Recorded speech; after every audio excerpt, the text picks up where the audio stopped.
नमस्कार, सुप्रभात। आप देख रहे हैं खबर एचपी और समय हो चला है हिमाचल की 25 बड़ी खबरों को जानने का। तो आइए एक नजर डालते हैं 25 बड़ी खबरों पर फटाफट अंदाज में। इससे पहले यदि आप वीडियो को लाइक नहीं किए तो लाइक कर दीजिए और चैनल को सब्सक्राइब कर लीजिए। अधिकारियों और कर्मचारियों के सेवा विस्तार पर सरकार से जवाब तलब, सीएस को हलफनामा पेश करने के लिए कहा। जी हां, हिमाचल प्रदेश हाईकोर्ट ने सेवानिवृत्ति के बाद कर्मचारियों को दिए जा रहे सेवा विस्तार और पुनर्रोजगार को लेकर कड़ा रुख अपनाया। अदालत ने मुख्य सचिव संजय गुप्ता को आदेश दिए हैं कि वह वर्ष 2017 से अब तक दिए गए ऐसे सभी सेवा विस्तार मामलों का पूरा ब्यौरा हलफनामे के माध्यम से अदालत में पेश करें। यह मामला 19 दिसंबर 2017 को हाईकोर्ट की ओर से जनहित में दिए गए महत्वपूर्ण फैसले के उल्लंघन से जुड़ा है।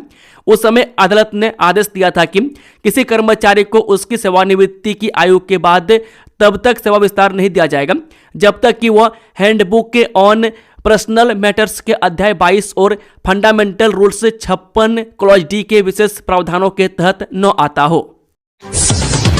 हिमाचल किसानों को 10 साल तक मुफ्त में बांटे जाएंगे 1 करोड़ 20 लाख औषधीय पौधे, 300 नई ई बसें खरीदेंगे।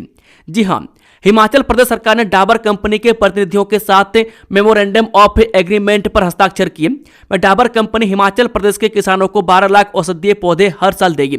वहीं मुख्यमंत्री सुखविंदर सिंह सुक्खू ने कहा कि इस वर्ष अप्रैल तक एचआरटीसी के बेड़े में लगभग 300 नई ई बसें शामिल की जाएंगी।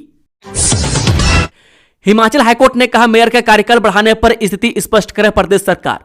जी हां, शिमला नगर निगम के मेयर का कार्यकाल बढ़ाने के मामले में मंगलवार को सुनवाई हुई, जिसमें हिमाचल प्रदेश हाईकोर्ट ने शिमला नगर निगम के महापौर के कार्यकाल को लेकर प्रदेश सरकार से 2 मार्च तक स्थिति स्पष्ट करने को कहा है।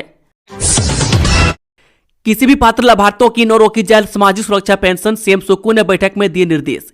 जी हां, मुख्यमंत्री सुखविंदर सुक्खू ने सामाजिक न्याय एवं अधिकारिता विभाग की समीक्षा बैठक में निर्देश दिए कि किसी भी पात्र व्यक्ति की सामाजिक सुरक्षा पेंशन बंद न की जाए। उन्होंने अधिकारियों को निर्देश दिए कि सभी पात्र लाभार्थियों को पेंशन मिलती रहे और जिन पात्र लोगों की औपचारिकताएं पूरी लंबित हैं उन्हें शीघ्र पूरा किया जाए ताकि कोई भी व्यक्ति अपने अधिकार से वंचित न रहे। बुधवार शाम को सचिवालय में बैठक में मुख्यमंत्री ने बताया कि अब तक 7,60,772 लाभार्थियों की e-KYC पूरी की जा चुकी है। उन्होंने अधिकारियों को निर्देश दिए कि सभी पात्र लोगों को बिना किसी अपवाद के योजना के दायरे में लाया जाए।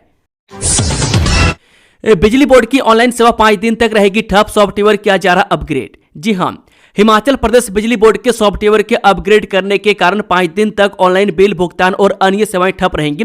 हिमाचल प्रदेश में बिजली उपभोक्ताओं को ऑनलाइन सुविधाएं और अधिक प्रभावी देने के दृष्टिगत बिलिंग सिस्टम को 27 फरवरी से 3 मार्च तक अपग्रेड किया जा रहा है। राज्य बिजली बोर्ड के प्रवक्ता अनुराग प्रासर ने बताया कि इस कार्य को पूरा करने के लिए कुछ ऑनलाइन सेवाएं 5 दिनों की इस अवधि के दौरान अस्थायी रूप से उपलब्ध नहीं रह पाएंगी। उच्च पर्वतीय कुछ क्षेत्रों में 4 दिन बारिश बर्फबारी के आसार, जानिए पूर्वानुमान। जी हां, हिमाचल प्रदेश के उच्च पर्वतीय कुछ क्षेत्रों में 4 दिन बारिश बर्फबारी के आसार हैं। पश्चिमी विक्षोभ की सक्रियता से मौसम में यह बदलाव आ सकता है। वहीं पिछले 24 घंटों के दौरान ज्यादातर स्टेशनों पर न्यूनतम तापमान सामान्य से 2 से 3 डिग्री सेल्सियस अधिक रहा। वहीं अधिकतम तापमान सामान्य से 2 से 6 डिग्री सेल्सियस अधिक रहा। बता दें कि आज राजधानी शिमला व अन्य भागों में धूप खिली हुई है। हिमाचल गृह रक्षा विभाग में होगी 700 स्वयंसेवकों की भर्ती, जाने ऑनलाइन आवेदन की अंतिम तिथि। जी हां, हिमाचल प्रदेश गृह रक्षा विभाग में 700 स्वयंसेवकों की भर्ती होगी। विभाग ने इसको लेकर ऑनलाइन आवेदन आमंत्रित किए हैं। आवेदन की अंतिम तिथि 31 मार्च निर्धारित की गई है। विभाग की आधिकारिक वेबसाइट पर आवेदन किए जा सकते हैं। बता दें कि 700 पदों में से 358 पद सामान्य ड्यूटी पुरुष, 167 पद सामान्य ड्यूटी महिला, 74 पद बेडमैन, 76 पद होमगार्ड ड्राइवर तथा 25 पद तकनीकी ट्रेड्समैन के लिए निर्धारित किए गए हैं। आवेदकों को शैक्षणिक योग्यता के प्रमाण पत्र और मेरिट प्रमाण पत्र ऑनलाइन अपलोड करने होंगे। केवल वही अभ्यर्थी आवेदन के लिए पात्र होंगे जिन्होंने मान्यता प्राप्त बोर्ड से मैट्रिक, +2 या अन्य निर्धारित योग्यता प्राप्त की हो। अग्निपथ योजना के तहत सेवामुक्त अग्निवीर भी निर्धारित शैक्षणिक मानदंडों के अधीन पात्र होंगे। चयनित अभ्यर्थी को 45 दिन का बेसिक प्रशिक्षण अनिवार्य रूप से पूरा करना होगा। ठेकेदारों को राहत, लंबित बिलों का जल्द होगा भुगतान, सीएम सुक्खू ने अदायगी के दिए निर्देश। जी हां, हिमाचल के ठेकेदारों के लिए राहत भरी खबर है। मुख्यमंत्री सुखविंदर सुक्खू ने वित्त विभाग को राज्य के लोक निर्माण यानी कि पीडब्ल्यूडी और जल शक्ति विभाग सहित विभिन्न विभागों से संबंधित ठेकेदारों के 20 लाख रुपए तक के सभी लंबित बिलों को प्राथमिकता के आधार पर अदा करने के निर्देश दिए हैं।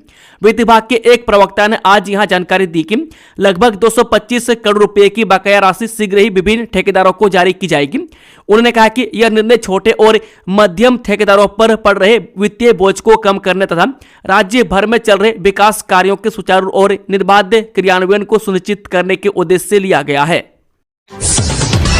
राज्यसभा के लिए हाईकमान तय करेगा प्रत्याशी, सीएम बोले राहुल और खड़गे लेंगे आखिरी फैसला। जी हां, सीएम सुखविंदर सुक्खू ने कहा कि राज्यसभा चुनाव के लिए अभी समय है।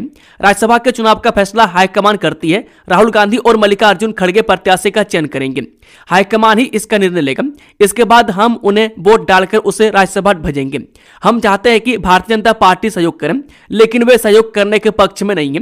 उन्होंने कहा कि 15वें वित्त आयोग के पास भाजपा और जयराम ठाकुर और प्रदेश अध्यक्ष गए और कहा कि हमें आरडीजी मिलनी चाहिए, लेकिन विधानसभा में हिमाचल के हितों और अधिकारों की रक्षा के हितों की बात आई तो वह हल्ला करते रहे। ऐसे में प्रदेश का हित कैसे होगा? कौन प्रदेश हित की लड़ाई लड़ रहा है और यह सब जनता देख रही है। नॉन बोर्ड कक्षाओं की डेट शीट जारी, जानिए कब शुरू होंगी 8वीं, 5वीं और तीसरी की परीक्षाएं। जी हां, प्रदेश स्कूल शिक्षा बोर्ड धर्मशाला ने नॉन बोर्ड कक्षाओं की डेट शीट भी जारी कर दी है। तीसरी, 5वीं और 8वीं कक्षा के छात्रों को बोर्ड ही प्रश्न पत्र मुहैया करवाएगा। हालांकि छात्र अपने अपने स्कूल में ही यह परीक्षाएं देंगे। नॉन बोर्ड कक्षाओं की वार्षिक परीक्षाएं 9 मार्च से शुरू होंगी और 16 से 20 मार्च तक चलेंगी। छात्रों की परीक्षाएं सुबह 10 बजे से लेकर दोपहर 1 बजे तक ली जाएगी। हालांकि छात्रों को पौने 10 बजे ही परीक्षा हॉल में बिठा दिया जाएगा, ताकि 15 मिनट पहले छात्रों को प्रश्न पत्र और आंसर शीट की बुकलेट मुहैया करवाई जा सके, जिसमें छात्र अपना नाम और रोल नंबर इत्यादि भर सके। इसके अलावा पहली, दूसरी, चौथी, छठी और 7वीं कक्षा के छात्रों की डेट शीट भी डाइट ने जारी कर दी है। इन कक्षाओं को डाइट ही प्रश्न पत्र मुहैया करवाएगा। यह परीक्षाएं भी छात्र अपने अपने स्कूल में ही दे सकेंगे। प्रारंभिक शिक्षा विभाग हमीरपुर कमल किशोर भारती का कहना है कि नॉन बोर्ड कक्षाओं की डेट शीट भी जारी कर दी गई है। सभी कक्षाओं की वार्षिक परीक्षाएं 9 मार्च से शुरू हो रही है। पर्यटकों को लुभा रही लाहौल घाटी की बर्फीली वादियां, सैलानियों की पहली पसंद बनी अटल टनल। जी हां, लाहौल घाटी की बर्फीली वादियां पर्यटकों को खूब लुभा रही है। बुधवार को लगभग 1500 पर्यटक वाहन अटल टनल से नॉर्थ पोर्टल पहुंचे। पर्यटक बर्फीली वादियों में घूमने और बर्फ में अटखेलियां करने का आनंद ले रहे हैं। हिमाचल से हज यात्रा पर जाएंगे 67 यात्री, मेडिकल स्क्रीनिंग और वैक्सीनेशन 5 मार्च से शुरू, गाइडलाइंस और SOPs जारी। जी हां, हिमाचल प्रदेश में 2026 के हज यात्रा की तैयारियां शुरू हो गई हैं। इस साल हिमाचल से 67 हज यात्री सऊदी अरब जाएंगे। इनको मेडिकल स्क्रीनिंग और वैक्सीनेशन 5 मार्च से विभिन्न जिलों में शुरू होगी। हिमाचल में ड्राइविंग लाइसेंस बनाने की प्रक्रिया बदलेगी, अब शोरूम में ही मिलेगा अस्थायी नंबर, सरकार के बड़े निर्णय। जी हां, हिमाचल प्रदेश परिवहन विभाग ड्राइविंग लाइसेंस प्रक्रिया में बदलाव कर रहे हैं। अब doctor medical certificate online upload करेंगे। वाहनों को शोरूम से ही अस्थायी नंबर मिलेगा। टैक्सी परमिट की अवधि 12 से 15 साल की हो गई है। हिमाचल प्रदेश में जनगणना के प्रथम चरण की तैयारियां तेज, 20 मास्टर ट्रेनरों का राज्य स्तरीय प्रशिक्षण शुरू। जी हां, हिमाचल प्रदेश में आगामी डिजिटल जनगणना 2027 के प्रथम चरण की तैयारियां तेज हो गई है। शिमला में 24 से 27 फरवरी तक 26 मास्टर ट्रेनरों का 4 दिवसीय प्रशिक्षण कार्यक्रम शुरू हुआ। यह जनगणना पूरी तरह डिजिटल होगी, जिसमें मोबाइल ऐप और वेब पोर्टल से डेटा संग्रह होगा। कांगड़ा स्कूल हत्याकांड के बाद बड़ा फैसला, हिमाचल के सभी सरकारी स्कूलों में लगेंगे सीसीटीवी कैमरे। जी हां, कांगड़ा में एक सरकारी स्कूल में हुई सनसनीखेज हत्या की घटना के बाद हिमाचल प्रदेश सरकार ने बड़ा कदम उठाया है। प्रदेश के हिमाचल प्रदेश शिक्षा विभाग ने सभी सरकारी विद्यालयों में सीसीटीवी कैमरे अनिवार्य रूप से लगाने का निर्णय लिया है। शिक्षा निदेशक अमरजीत ने बताया कि शिक्षा विभाग की ओर से जारी निर्देशों के अनुसार अब प्रदेश के प्रत्येक सरकारी स्कूल में मुख्य द्वार, गलियारों, प्रयोगशालाओं, कंप्यूटर कक्ष और अन्य संवेदनशील स्थानों पर सीसीटीवी कैमरे लगाए जाएंगे। गगल एयरपोर्ट मामला, भू अधिग्रहण से सरकारी खजाने को हुआ नुकसान तो अथॉरिटी को भुगतने होंगे गंभीर परिणाम। जी हां, हिमाचल प्रदेश हाईकोर्ट ने कांगड़ा के गगल एयरपोर्ट विस्तारीकरण से जुड़े मामले में एक बार फिर तीखी टिप्पणी की है। उच्च अदालत ने स्पष्ट रूप से कह दिया है कि इस मामले में याचिका के लंबित रहते हुए अगर भू अधिग्रहण के कारण सरकारी खजाने को कोई भी नुकसान पहुंचाता है तो इस मामले से संबंधित अथॉरिटी और व्यक्तियों को गंभीर परिणाम भुगतने पड़ेंगे। दिल्ली से हिमाचल प्रदेश तक हलचल, युवा कांग्रेस अध्यक्ष की गिरफ्तारी पर सियासी संग्राम। जी हां, दिल्ली से हिमाचल प्रदेश तक सियासी सपरा चढ़ा हुआ है। भारतीय युवा कांग्रेस के राष्ट्रीय अध्यक्ष की गिरफ्तारी ने राजनीति में भूचाल ला दिया है। नई दिल्ली से लेकर हिमाचल तक मोदी सरकार का विरोध हो रहा है। बता दें कि हिमाचल प्रदेश कांग्रेस अध्यक्ष विनय कुमार ने कहा, अखिल भारतीय युवा कांग्रेस के राष्ट्रीय अध्यक्ष उदय भानु चीप की गिरफ्तारी सिर्फ एक व्यक्ति की गिरफ्तारी नहीं, बल्कि मोदी सरकार की ओर से लोकतांत्रिक मूल्यों पर किया गया सीधा और सोचा समझा हमला है। झारखंड के पूर्व सीएम चंपई सोरेन के पोते की मनाली में मौत। जी हां, जिला कुल्लू की पर्यटन नगरी मनाली घूमने आए एक युवक की होटल के कमरे में मौत हो गई। साथ आए दोस्तों ने इस बारे में होटल कर्मचारियों को सूचित किया। सूचना मिलते ही मनाली पुलिस की टीम मौके पर पहुंची और उन्होंने सबको कब्जे में लेकर पोस्टमार्टम की प्रक्रिया शुरू कर दी। मृतक युवक झारखंड के पूर्व मुख्यमंत्री चंपई सोरेन का पोता तथा बाबू सोरेन का बेटा था। सूचना मिलते ही मृतक के परिजन भी मनाली पहुंच गए और पोस्टमार्टम के बाद सब परिजनों को सौंप दिया जाएगा। मनाली पुलिस से मिली जानकारी के अनुसार सिविल अस्पताल मनाली से थाना में सूचना प्राप्त हुई कि एक युवक को मृत अवस्था में अस्पताल लाया गया। उक्त सूचना के आधार पर पुलिस टीम अस्पताल पहुंची और मृतक युवक के वीर सोरेन के शव को अपने कब्जे में लिया। पुलिस टीम के निरीक्षण के बाद शव पर किसी भी प्रकार के बाहरी चोट के निशान नहीं पाए। मृतक के साथ आए उसके मित्र अग्नि वर्मा निवासी उत्तर प्रदेश ने बताया कि वे 22 फरवरी को मनाली घूमने आए थे तथा वे सभी Himalayan select home stay Simsa Manali में ठहरे हुए थे। जवाली अस्पताल में अब ईसीजी और अल्ट्रासाउंड की चुकानी होगी ये कीमत। जी हां, कृषि एवं पशुपालन मंत्री प्रोफेसर चंद्र कुमार ने बुधवार को सिविल अस्पताल जवाली में रोगी कल्याण समिति की बैठक की अध्यक्षता की। बैठक में वित्त वर्ष 2024-25 के बजट को अनुमोदित किया गया तथा वित्त वर्ष 2025-26 के प्रस्तावित बजट को भी सर्वसम्मति से स्वीकृति प्रदान की गई। इस अवसर पर कृषि एवं पशुपालन मंत्री चंद्र प्रकाश कुमार ने कहा कि स्वास्थ्य और शिक्षा वर्तमान राज्य सरकार की सर्वोच्च प्राथमिकताओं में शामिल है। बैठक में सर्वसम्मति से निर्णय लिया गया कि आगामी अप्रैल माह से मरीज पर्ची पर 10 रुपये, ईसीजी जांच पर 50 रुपये तथा अल्ट्रासाउंड जांच पर 200 रुपये यूजर चार्ज निर्धारित किया जाएगा। यह निर्णय अस्पताल की व्यवस्थाओं को और अधिक सुदृढ़ एवं सुव्यवस्थित बनाने के उद्देश्य से लिया गया है। शीतला मंदिर के समीप रावी नदी पर बनेगा पूजा घाट, उपायुक्त रेपसवाल। जी हां, उपायुक्त मुकेश रेपसवाल ने चौगान नंबर 1 तक प्रस्तावित लिफ्ट निर्माण कार्य के संदर्भ में विस्तृत स्थलीय निरीक्षण किया। निरीक्षण के दौरान 3 संभावित स्थलों बस स्टैंड, तत्वनी और कसकाड़ा का बारीकी से अवलोकन किया गया। इस अवसर पर तकनीकी व्यवहार्यता, पहुंच मार्ग, सुरक्षा प्रबंध, भूमि की उपलब्धता तथा आमजन की सुविधा जैसे महत्वपूर्ण बिंदुओं पर गहन समीक्षा की गई। संबंधित अधिकारियों के साथ चर्चा करते हुए यह आकलन किया गया कि किस स्थान से लिफ्ट निर्माण की अधिक उपयुक्त एवं व्यवहारिक संभावना है। नादौन अस्पताल के पुराने लैब भवन की नीलामी 28 को होगी। जी हां, नागरिक अस्पताल नादौन के परिसर में स्थित लैब के पुराने भवन को गिराने और उसके मलबे को उठाने के लिए उक्त भवन की नीलामी प्रक्रिया 28 फरवरी को सुबह 11 बजे आरंभ की जाएगी। इस पुराने भवन की नीलामी में भाग लेने के इच्छुक व्यक्ति खंड चिकित्सा अधिकारी कार्यालय नादौन में संपर्क कर सकते हैं। पांवटा साहिब में हाथियों के आतंक से दहशत में ग्रामीण, गेहूं की फसल रौंदी, वन विभाग ने दी ये सलाह। जी हां, सिरमौर जिले के पांवटा साहिब क्षेत्र में जंगली हाथियों का झुंड किसानों के लिए मुसीबत का सबब बन गया।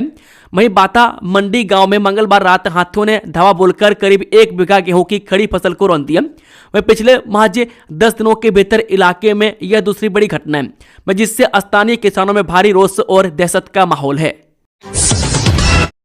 विधायक हंसराज की बड़ी मुश्किलें, पॉक्सो एक्ट मामले में जमानत के खिलाफ हाईकोर्ट पहुंची पीड़िता, नोटिस जारी।